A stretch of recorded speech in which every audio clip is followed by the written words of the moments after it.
I'm Charles Kurzman. I'm a professor of sociology at the University of North Carolina at Chapel Hill, and I've just published a book called The Missing Martyrs: Why There Are So Few Muslim Terrorists.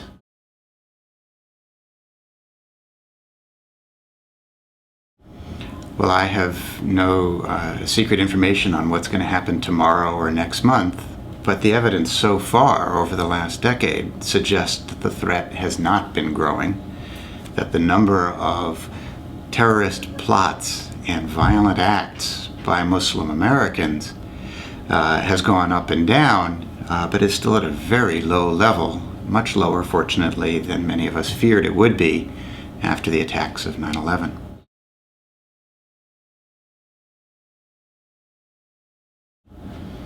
Along with colleagues, I've created a list of all of the Muslim American terrorist suspects and perpetrators since 9/11. That list is currently at 186 individuals.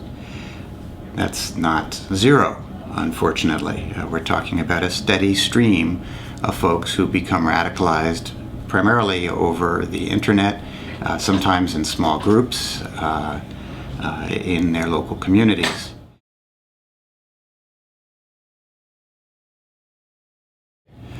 We haven't collected data on non-Muslim American terrorism, in part because those numbers are so hard to come by, because those cases don't get as much media attention as acts of Muslim American terrorism.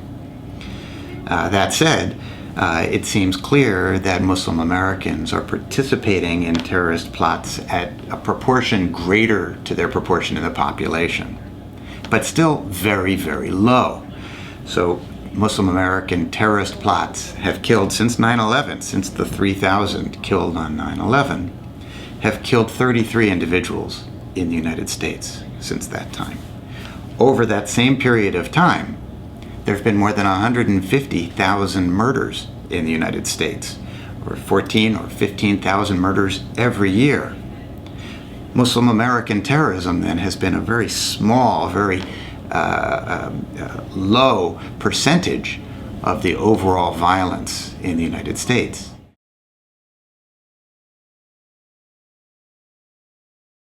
Yes, in this data set, we examined what was the source of the initial tip that exposed the plot to the authorities. And in a significant number of these cases, 48 individuals, Muslim American communities were the initial source, suggesting that Muslims themselves are working actively to prevent radicalization and distance themselves from these violent plots. I think there's an even larger number of individuals that we can't possibly count who were dissuaded by local communities from even going down the path of radicalization. I think the rational kernel to the irrational fears is the fact that Al-Qaeda and its affiliates and other terrorist organizations are in fact trying to commit acts of violence and to recruit people for these acts of violence. We've been very fortunate that Muslims have not responded in large numbers to that call, and I think that our goal should be to increase cooperation with non-radical Muslims, in other words, to increase a sense of inclusion, collaboration, rather than to blow up our fears of this small group into suspicion of a much wider group that isn't involved at all.